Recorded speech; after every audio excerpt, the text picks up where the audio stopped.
So I think that's one of the main reasons why a lot of women are getting really defensive about all of this, is because it's like, if you can do it, why can't we? The explicit nature of the track itself isn't anything different. The only thing that's maybe become a lot more controversial is because of the people that are actually putting it in the forefront, being Meg and Cardi.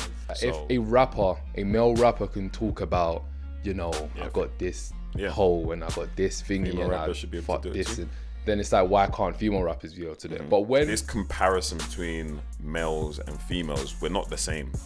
We're not the same. I always say, like, at the end of the day, women are kind of like the gatekeepers. They're the mother figures. They're the nurturers. So, but how would you feel? Let's say you had a daughter. I was coming on to that. I know, man. We had to jump into it, man. Let's say you had a... What's going on, guys? So welcome to London Talks. I don't even know what episode we're on, but I've got a special guest with me. Bro, introduce yourself. Let them know who you are and what you do, man. Thank you, guys. So, yeah, my name is Elvin, aka Vino. You guys might know me from doing Vino's Corner on Instagram Lives, but I'm an events organizer, writer, now starting a little bit of modeling, and yeah, I'm just glad to join my brother here and have a conversation. I see, man, that you've been posting a lot more on Instagram as well. Yeah, man. What's your Instagram? Vino.dq. I'll put it on the screen so you guys can go and follow him. But yeah, man, I've been seeing the content, man. That's good, bro. Just just trying to make sure that I'm active during this period. Like, obviously the pandemic's just given me a lot of time to reassess my goals, reassess what I'm doing. So yeah, it's been good. Love that, man. But boy, I haven't even uploaded on this channel for a while, the podcast. But I'm bringing like a new series to the channel. Some of you know, with my last one, I was doing male's perspectives on like relationships and all that sort of stuff. But right now, it's more of a male's perspective on the certain situations that's happening in the world today. And right now, the talk of the town, what's going crazy, is that WAP video with Cardi B and Stallion and that. They're really expressing themselves in that video, man. What do you honestly think of it, bro? Like the whole, just the video itself and just the lyrics, and what do you think? It's interesting because when it came out, it was like super controversial. I think the first instance of when I saw it, I was just literally scrolling through Twitter and it came up. Obviously, I've seen the pre-promotion of the track. First of all, I thought the visuals were amazing. Like, I have to say that as well. Definitely. The visuals were sick. The song itself, I'm honest opinion, I don't think the song is all that. Yeah. Like, I'm just talking from a critical perspective, right? The song isn't all that. The visuals are A1. But then it was the whole back and forth between guys and girls as to like what it represented. And there's a lot of, high profile people that have had conversations about it. Yeah. Me personally, I think it's just, you just got to let them do what they want to do. Like, as in, there's a lot of discussion as to whether or not it's setting a good example for females or younger generation, if this is liberation for women in terms of being able to express their sexuality, etc. The content there is stuff that's already out there. That's how I see it. So it's things, we've grown up listening to things like the Yin Yang Twins, LL Cool J. So the explicit nature of the track itself isn't anything different. The only thing that's maybe become a lot more controversial is because of the people that are actually putting it in the forefront, being Meg and Cardi. So it's like, is it okay to put out, of course, you can put out any content as an artist, you're creating your art. Is it different from what's already been in the scene, in the culture? No. Is it a lot more explicit or a lot more in your face? Yes, but we've grown up, not even grown up, we've understood the path of people like Cardi and Meg, their backgrounds and what they represent within the music scene. That's literally their character. So it's nothing different from that. I think what's got a lot of people, kind of a little bit more apprehensive is because, again, this whole movement per se, you've got the movement of feminism, or I don't know, me personally, I just feel like a lot of people have kind of, they've just been overthinking the whole situation in terms of just I understand they're high profile people in this world, and they have millions of followers, obviously young women that follow them, and there's people in the world that would say, okay, cool, but you're, like you said, you're not setting the best example for them, you know what I mean? But at the end of the day,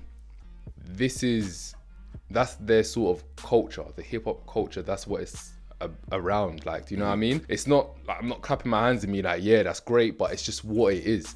Hip hop it's a lot deeper than obviously like sex, drugs, but when it comes to the rapping side of things and just the music in general, fair enough, you can talk about the struggle of growing up from the hood and that stuff in hip hop, but in majority of the songs, they are talking about over sexualizing, objectifying. It's what sells, innit? And what people want to hear, and that's just the truth of it. So personally, I just feel like people kind of have overthink a lot of things in this whole situation, but we still have to take in consideration that there are young 16-year-olds that will listen to it and be like, you know, okay, maybe I need to go in whatever they're saying in that video, you know. I find it interesting. Have you ever watched Love and Hip Hop? A little bit. Okay, a little bit of it. So if you saw, this isn't just connected to Love and Hip Hop, but when you look at the journey of Cardi, from where she's come from, she's obviously a very popular character, a very popular personality. Outspoken. But again, it's this whole thing of I think American culture is very different from British culture. So during this Corona period, right? If you look at what was first popping, if you remember all the twerk videos that were happening, you know, quarantine radio, all of that, and there was a lot of debate as to, you know, are girls over sexualizing themselves? Are they objectifying themselves? With regards to that, it was quite negative when it first started. But then now you have like a flip where it's, you know, from females themselves have put out something that is very similar, same kind of ballpark, but it's seen as empowering because of the characters, because of the personalities that are putting it out. And I think a lot of females kind of relate to that, or they resonate with that as a sense of like, okay, you know what, you know, for however long men have been objectifying us, sexualizing us, we're kind of like, we're taking this on for ourselves. Like, we're the ones that are controlling the conversations and how we are, we represent ourselves. So it's an interesting one. At the same time, part of me thought, okay, this is all just overly complicated. Like, literally, it's just music. It's here for the time. It's made its impact. Sex sells. If they were producing something else that was, let's just say, rap conscious or whatever, would it have the same effect? Probably not. So the fact that there's conversations around it is also a good thing, no? I think in terms of, there's women out there that how do I even explain? This is going to sound a bit crazy, but there's women out there that are probably not that sexual in terms of they're not out there doing this with this guy and finessing that guy, but they will still support the video. The reason for that, I personally think, I could be wrong. If I'm wrong, please correct me, but I think the reason for that is because it comes down to double standards. There's a big hold of double standards in this whole situation. And again, I'm not putting my hands up and being like, yeah, keep on making these sort of videos and talking about all of this stuff. But I feel like how certain women see it as, if a male rapper can talk about, you know, I got this hole and I got this thingy and I fuck this, and then it's like, why can't female rappers be able to do it? But when, as men, as we hear that, we're automatically like, wait, what are you doing now? You can't be saying that. So double standards plays a really big part. So I think that's one of the main reasons why a lot of women are getting really defensive about all of this, is because it's like, if you can do it, why can't we? Yeah. And I get that. I do. But this is the thing though, like, just because men do it and we know it's wrong. Let's just say, like, it's wrong. It's not a good thing. Right? Yeah. Does that make it better, or is it any better if it's coming from a woman? Is it not? It's still the same kind of, you know, topic area, still the same type of scene. Personally, I think the whole situation in general is just wrong. If you want me to be real, like, empowering women or empowering men masculinity, I got this many girls, I think it's wrong altogether. You feel me? I don't think you should fight fire with fire in a situation like that. I agree. That's literally what I was gonna say, in this generation where we're at, it's just like, this is what it is, isn't it? Like, you know what I mean? Like we said, sex sells. So it's just what it is, man. You know what I mean? I've got a question. So do you feel like this has now become a trend and is kind of a blueprint to success now for women? So by that, do you want me to expand that? It's good. Do you understand what I'm trying to say? I get that straight away. Yeah. Okay. The reason for that, yeah. This is so crazy. I had a conversation with someone yesterday, on FaceTime, and I just asked her, like, why do you post your body like that? Like, why do you know what I mean? Like, for me, obviously, I might be topless. Fitness sells. If you have abs, you can't sell fitness if you have a gut, right? Yeah. So for a girl, I was just like, why is it that, you know, you post videos of you twerking with just your underwear on, or like, why do you do that? Because when I talk to her, she's a very level-headed woman, but her thing was exactly what we said before. She said sex sells. Like, this is what sells in today's society. If I'm a woman, I have the curves, I show it off, it's gonna sell. She said if I take a picture with just my face, it will get like 50 likes.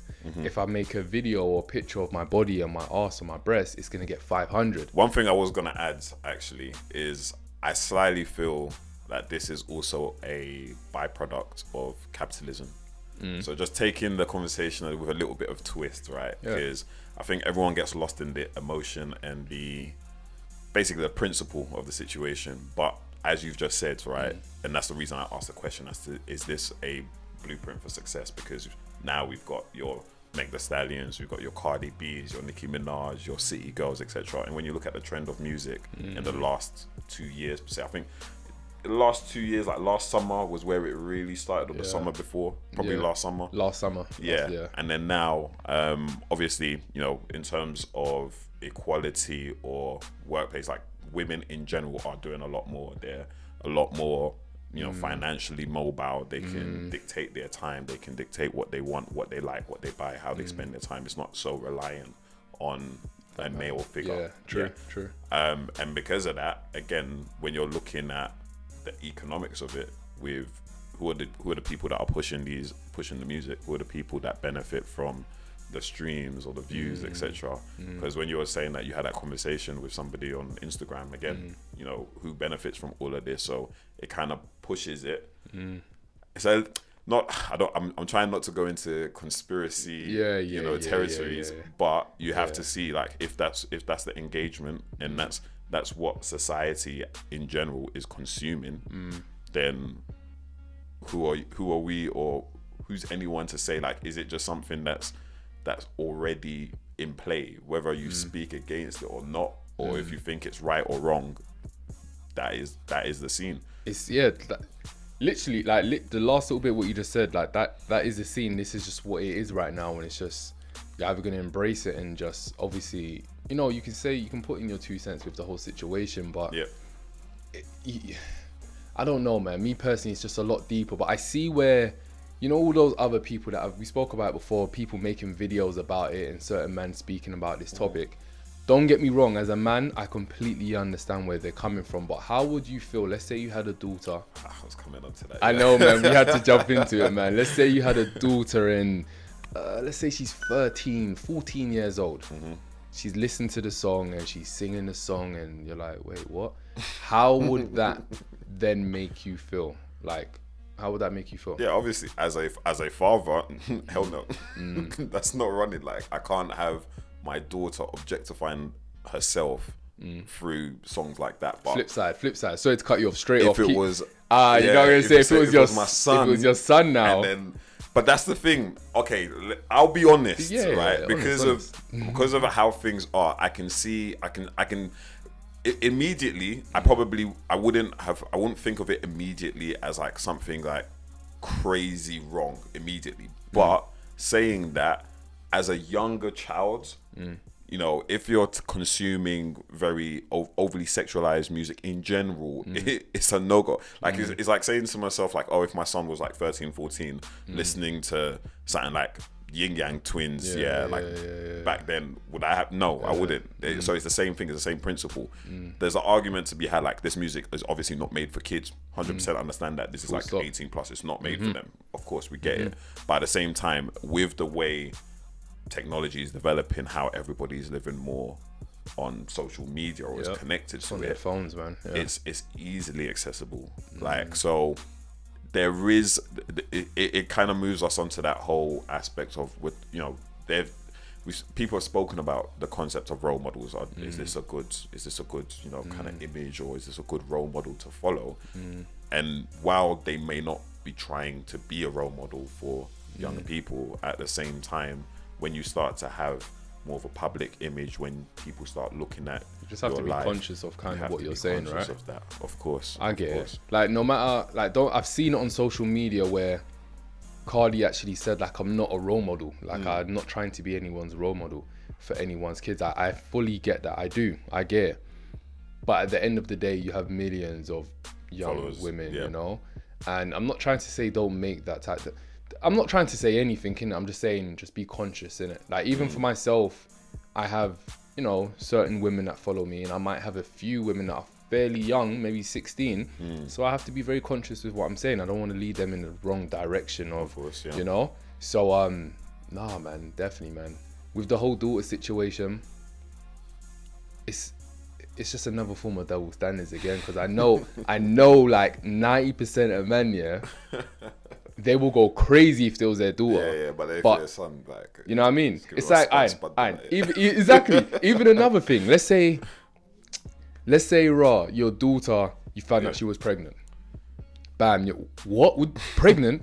If it was your son, you would do the same thing. Like, what? You got a girl pregnant? But it's just, it's not that, you know? I don't know if it's because, you know, daddy's little girl or whatever, we're overprotective of our daughters, but it's just the same sort of kind of, do you know what I mean? I think, again, it's society, it's growing up, it's culture, it's history at the end of the day. And this comparison between males and females, we're not the same. We're not the same. I always say, like, at the end of the day, women are kind of like the gatekeepers. They're the mother figures, they're the nurturers. So it's only natural to be more protective of women than men, because without women, you don't, there's no continue, like there's you know, psychology, and there's without also, women, there's not us. There's nothing. If we really get like real deep into it, it's just the truth. Innit? So, and as gatekeepers, and that's why I say, like, I can understand, because there's a lot more, there's a lot of, when I say stresses, but there's a lot of struggles or difficulties that women would have to go through that men will just not understand. Not to say that, you know, we don't have our own, you know, things, issues or things like that, but with women, they have to basically not only think about themselves and their image, they also have to think about, you know, the future, like the generation that they're going to bring up, and also kind of trying to fit a certain image of a role model to not only, you know, their children, or to their husband, or to their boyfriend, or there's a lot that they have to take into consideration. So I can almost kind of argue as to why you're a lot more protective over maybe your little girls or your daughter than you would be necessarily your son. And again, when it comes to the relationship with sex, it's always been sort of like the hunter-gatherer type of thing. Like, men are supposed to be the ones that are, you know, making the first moves, or they're the ones finding the women, and the women kind of just, they're a little bit more of a support system, and it's breaking those traditions, or breaking that mentality. And that's why I said, like, this year, like the generation that we're in now, we're seeing a lot of changes, and it's movements across the board. Obviously, this pandemic period has kind of exposed so many injustices. A lot of people, yeah, definitely, and women's struggles are right next to that. So of course they're gonna be a lot more outspoken when it comes to things that concern them, because again, these are just naturally things that will change as generations come. So what would you say to kind of, I really want to just jump on Thingy Live real quick. That's not a problem. Just to kind of, you know what I'm saying? Just to kind of, but I can't really, I don't know how I'm going to get in all of that. There. I'm going to move a little bit so it's easier. I don't really know. Alright, so what would you say to kind of end this whole thing? Yeah. What would you say with the whole WAP video? Like, what's your take on it? Just the overall, sum it all up. What would you say? Wait, music is music. It's nothing new. It's been there already. We're critiquing something in the scene that has, you know, traditionally already been there. Objectifying, over-sexualizing women or whatnot.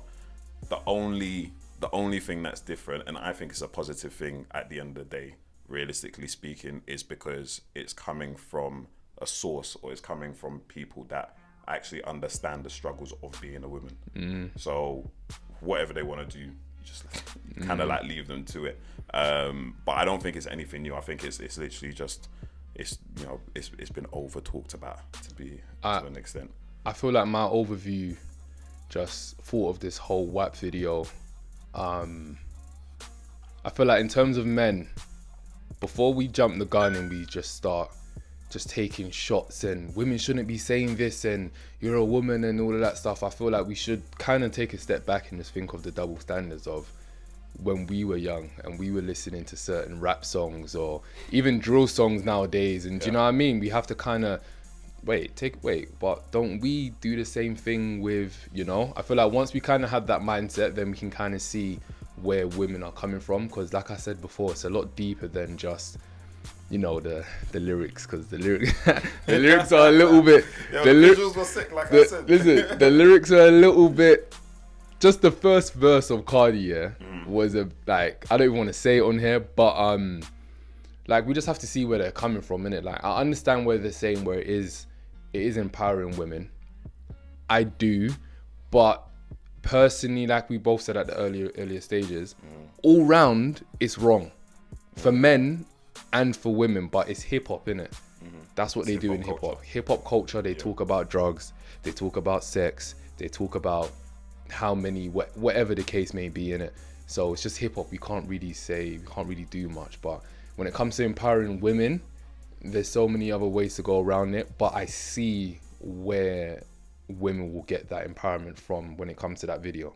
I do see it, but it's just their video and it's just how it goes. Do you have anything else to say before we wrap this podcast up? Nah, not in particular, to be fair, because I think we've discussed kind of like the aspects of the industry or capitalism and the fact that sex sells. To an extent, I was going to say, releasing that video, would they have known that it would have had as much traction in terms of conversation? Because again, that's got number one now. Yeah. So was part of the marketing strategy to cause a little bit of a discussion to be formed, because everyone went off with the whole Kylie thing, her being in the video and etc. But it seems systematically created to push it into discussion, if that makes sense. But that's a whole different discussion. But that's how it is in this whole thing, in the entertainment sort of situation. Have you noticed when certain celebrities get into like an argument, or they're in the newspaper for something, and then the week after they have a song that releases? Do you know what I mean? Exactly. So it's like, that's just how it goes. The things are about to drop in that. But that's how it goes. But Elvin, thanks so much, man, for jumping on this podcast. I'm happy that you came on, you said what you had to say, and man, we're definitely gonna get some more done, because that conversation was needed. That was needed. I feel like I've seen so many videos on there and they're just kind of like putting down women, and it's just a bigger picture. That's the best way to it. There's so much of a bigger picture with this whole situation, and I feel like me and you having this conversation has hopefully kind of opened up a few men's eyes, and women as well, in terms of what this bigger picture is. You know what I mean? Yeah. But alright, guys, where can they find you? Where can they find you on socials, man? Again, like I said, it's vino.dq. Currently I'm just literally, I need to start writing again properly on my blog, so check that out, Vino's Corner. But yeah, man, that's pretty much me. Alright, cool, man. Guys, thank you so much for watching, and you see me in my next podcast. Cool.